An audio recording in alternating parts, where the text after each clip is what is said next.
Hi, my name is Masha. I am a lighter for both feature and TV animation, and I'm going to show you how to make a good iSpec rig. iSpecs are something that I feel like aren't talked about too often as to how to actually implement a good iSpec in a shot-to-shot workflow. So this is kind of a simple rig. I like to create an iSpec rig that is constrained to the head, and I also like to add a slider that I can kind of blend whether it follows the rotation of the head or not.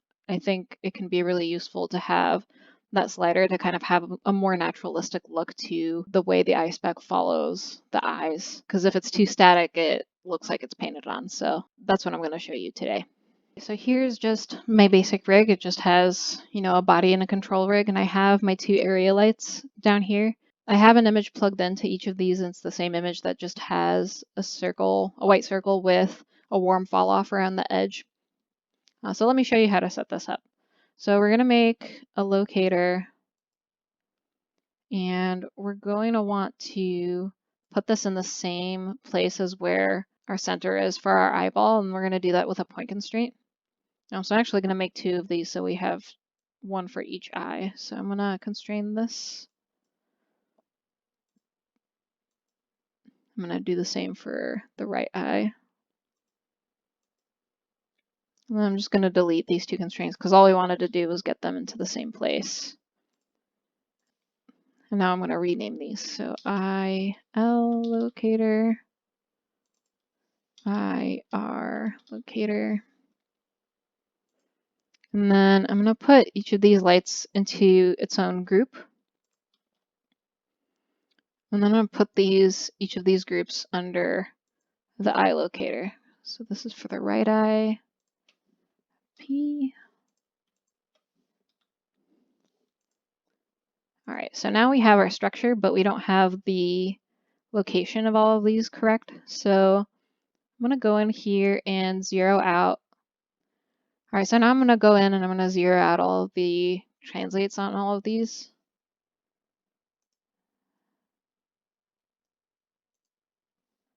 Zero.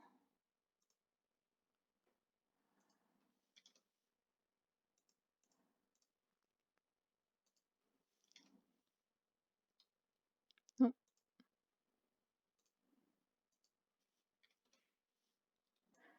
And now I'm going to name these groups accordingly also. Group IR. And now if you look in wireframe, your eyes and your eye lights are going to be at the same point. So now we're going to actually move these two lights out in Z. And you can see in the channel editor, I'm just moving in Z. And I think about 5 or 6 is good for the scale. It's going to depend on, the scale that you're working in. But I think about this distance is a good distance for an iSpec light to be. And then I'm just going to go ahead and lock all of these attributes just so that we don't move them. So you're actually going to be moving them with these groups.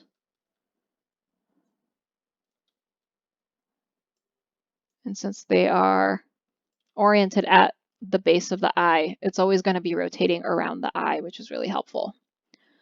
So the only problem is they're not going to be following the actual eye placement if it translates in space. So for instance, if I move this head, they're not going with. So now we're going to point constrain the eyeball geometry to the locator. So I'm going to select this and then the locator, constrain point, this and the locator for this one, and constrain point. So now you can see if I move the head around, they're going with. So now let's talk about the orient constraint. So we're going to be making two orient constraints and blending between the two. We're going to have an orient constraint that goes with the orientation of the head, and we're going to have an orient constraint that is constrained to just a locator.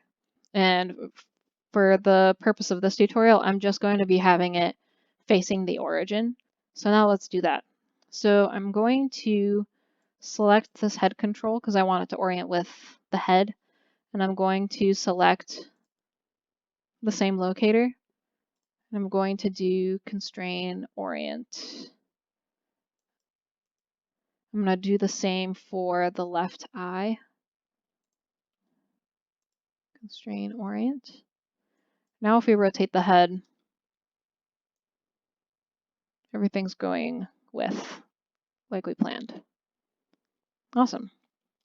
So now let's create a locator. And this is going to be our forward locator, so I'm going to call it that. And we're going to do the same here as well. So we're going to have this be the driver, and then select the locator, constrain orient, and then I'm going to do the same for the left eye, constrain orient. So you may have noticed now that we have two things constrained via the orient constraint, you can see we have two new things here.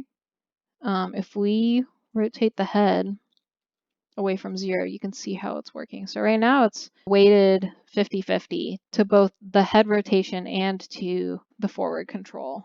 If we click on this locator and we make one of these 0, it's going to automatically weight everything to the other locator. So this one is the connection of the eye locator to the head control. This is to the forward locator. And you can adjust these. I'm going to show you actually how to plug these into a slider so that you can have easier control without having to plug in numbers by hand. So now let's hook up the blend to a slider so that you can more easily control it. I already have this slider set up. It doesn't really matter what slider you use, but what I like about this one is that it's limited to just -1 to 1 in X. And we're going to use set driven key to drive this slider. So in order to do that, you're going to go up to key, set driven key, set. And it's going to open up this window. You're going to select the slider into load driver. And then you're going to select the orient constraint into load driven. Oh, and I'm actually going to select both of these so we can work with both of them at the same time. So when you have both of these, you can just select one or the other, but we'll just have access to both of them at the same time, which is very useful. So let's put this to the very end. So when it's at this point on the slider bar, we want it to be fully constrained to the head rotation. So let's do that. So I'm going to go, you can select the orient constraint in here, and I'm going to keep the head at 1 and the forward locator at 0, so it's going to be fully weighted to the head. And then I'm going to select the translate X of the iSpec control, and then I'm going to select these two controls. And I'm going to key it so that when it's at this position, these two things are at the numbers that they are. So I'm going to hit key. You can see it turns blue in the channel box. I'm going to do the same to the right eye locator. So I'm going to change this to 0. And these are already selected in here. So I'm just going to press key. All right, so now we're going to move the slider to the left. And we're going to do the opposite. So at this position, we're going to have the head be 0 and the forward locator be 1. So these are all still selected. I'm going to press key. I'm going to do the same to the right eye.